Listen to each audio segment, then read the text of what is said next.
is divided up by 7 continents. Each continent unique and beautiful in its own way.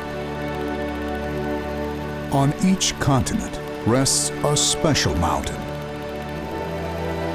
A mountain that reaches towards the heavens. Each mountain holding its own magic. People far and wide begin attempts at setting foot atop all 7 peaks, all 7 summits. But only a noble few have conquered these 7 and lived to tell the tale.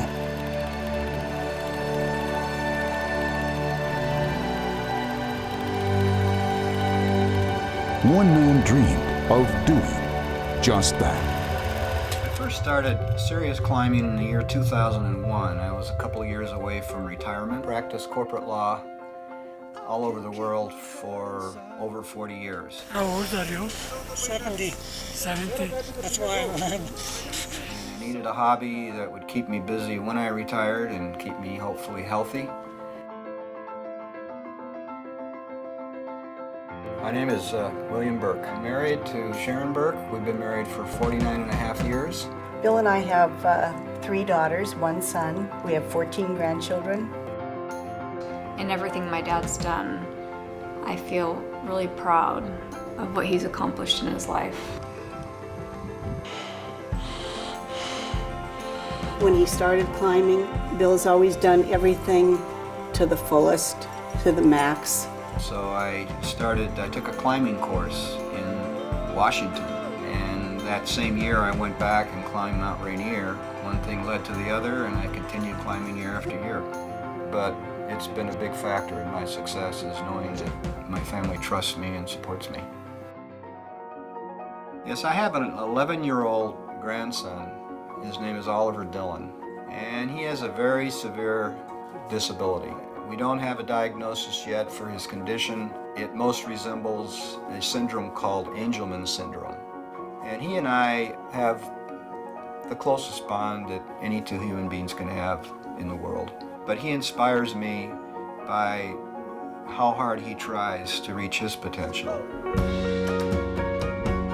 And so one of the things we do to that end is on Sundays, I pull him in a trailer behind my bike. And we go on 40 to 50 mile bicycle trips because he loves the outdoors, he loves the motion and movement, and he is my inspiration in life. Little Oliver, it can be said, climbs Mount Everest every single day of his little life. I have sprayed you into my eyes.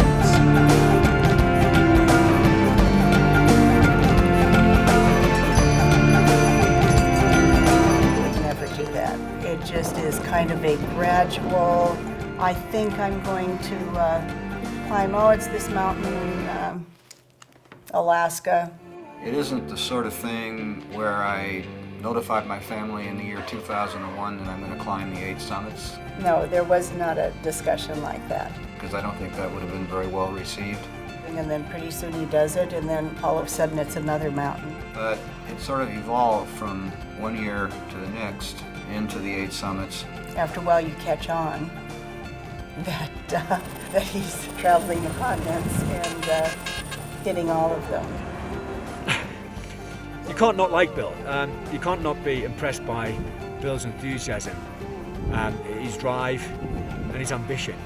And I think as my family became convinced that I would take all the precautions I need, I would prepare myself well, I think they came to a level of trust with me, and it's been a big factor in my success is knowing that my family trusts me and supports me. The 7 summits were originally made famous by Dick Bass and Frank Wells' book entitled The 7 Summits.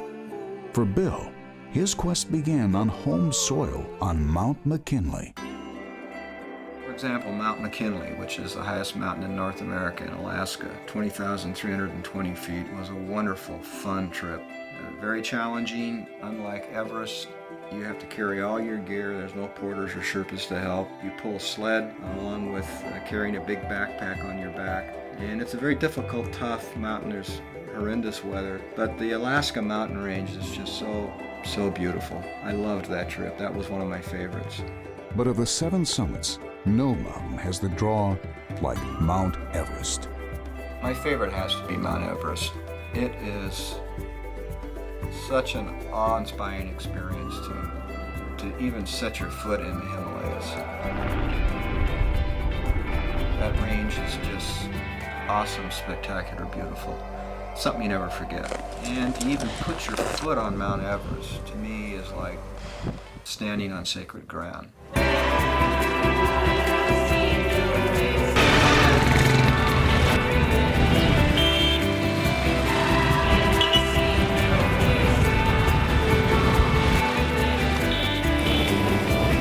We started our 35-mile trek from Lukla to Everest Base Camp.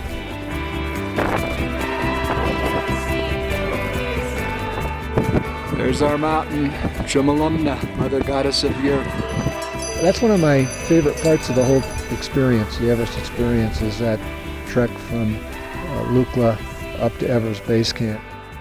Bill, welcome home.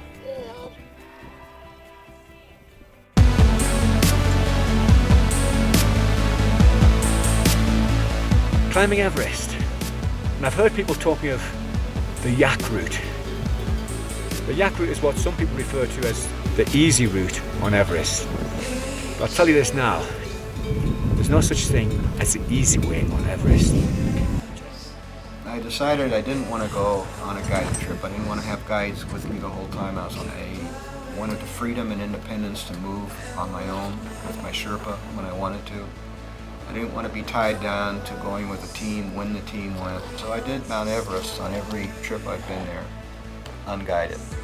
I pretty much knew in 2007, when I got to the south summit, just 300 feet below the summit, and in the year 2008, when my trip ended because of illness, that I was going back the next year. And for most people, most people would have thrown the towel in, but it was not Bill. He went back and he stayed focused, he trained hard, and he came back again. The third time on Everest was in 2009, and that was just the most thrilling, exciting experience I've ever had in the mountains. Everything went right. It was, we had the right kind of weather. It was quite a challenge. There were a lot of difficulties and obstacles, but it was a great trip, and that was the year I succeeded. Bill is a person with an immense amount of determination and focus.